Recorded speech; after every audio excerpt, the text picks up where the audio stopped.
할렐루야. 오늘 우리가 함께 부를 찬송은 찬송가 70장 피난처 있으니입니다. 이 시간 함께 1절로 하나님을 찬양하며 나아가겠습니다.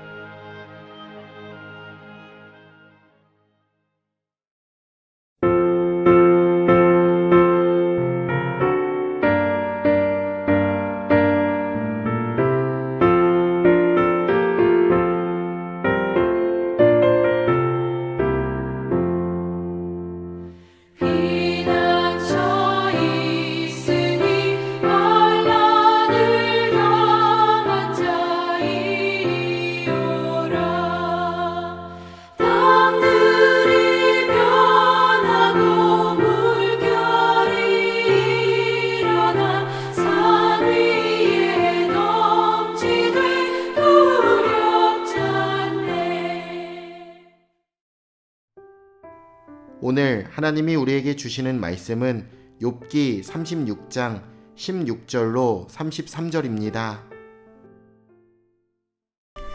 그러므로 하나님이 그대를 환난에서 이끌어내사 좁지 않고 넉넉한 곳으로 옮기려 하셨은즉 무릇 그대의 상에는 기름진 것이 놓이리라. 이제는 악인의 받을 벌이 그대에게 가득하였고 심판과 정의가 그대를 잡았나니 그대는 분노하지 않도록 조심하며 많은 뇌물이 그대를 그릇된 길로 가게 할까 조심하라.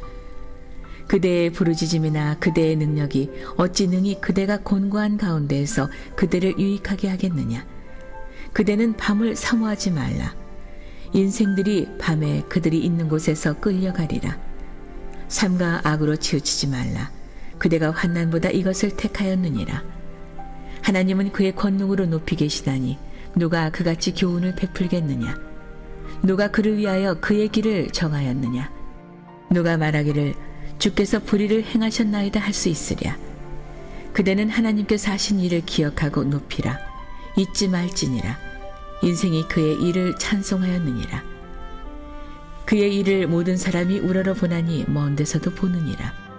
하나님은 높으시니 우리가 그를 알 수 없고 그의 햇수를 헤아릴 수 없느니라. 그가 물방울을 가늘게 하시며 빗방울이 증발하여 안개가 되게 하시도다.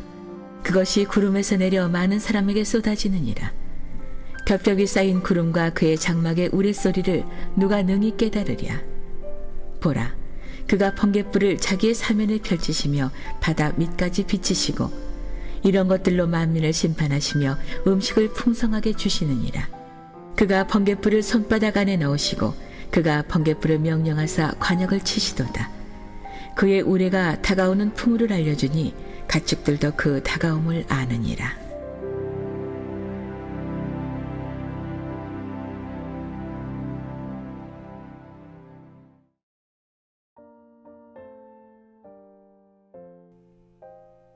성경을 읽을 때 한 구절만 떼어내어 읽으면 오해하기 쉽습니다.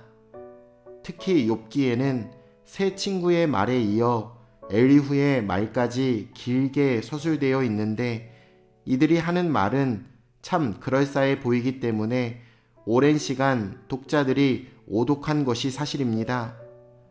오늘 본문도 마찬가지입니다. 엘리후는 신앙적 권면을 하는 것 같지만 맥락을 파악하고 그의 의도를 살펴보면 그의 발언이 적절하지 않다는 것을 알 수 있습니다. 엘리후는 욥이 하나님께로 돌이킨다면 환난이 끝나고 복된 삶이 다시 시작되리라고 이야기합니다. 그러니 고집을 꺾고 하나님의 뜻과 방법을 받아들이라고 권면합니다. 한날 한시에 모든 자녀를 잃은 사람에게 그 사고의 원인은 당신이 지은 죄에 있으니 회개하라는 말이 어떻게 들렸을까요? 하나님의 뜻과 방법을 받아들이라는 말은 옳습니다. 하지만 그 뜻과 방법이 무엇인지는 엘리후도 알지 못했습니다. 오늘 우리 역시 잘 알지도 못한 채 막연하게 이런 식으로 권면할 때가 있습니다. 어설픈 위로로 상처를 주지 마시길 바랍니다. 엘리후는 욥이 마땅히 받을 벌을 받고 있다고 생각했습니다. 인과응보이니 그 벌을 겸손히 받으라고 권면합니다. 하지만 욥은 당연히 억울합니다. 자신은 누구보다 의로웠기에 하나님이 재앙을 보내실 리가 없다고 생각했기 때문입니다. 실제로 그가 당한 환난은 그가 범한 죄악이나 불의 때문에 임하지 않았습니다. 우리는 다른 사람을 쉽게 판단합니다. 특별히 그 사람이 당하는 불행이나 고통에 대해 겉으로는 공감하는 것처럼 행동해도 속으로는 부정적으로 그 사람을 바라볼 때가 있습니다. 그리스도인들은 다른 사람들의 삶과 마음을 쉽게 판단하면 안 됩니다.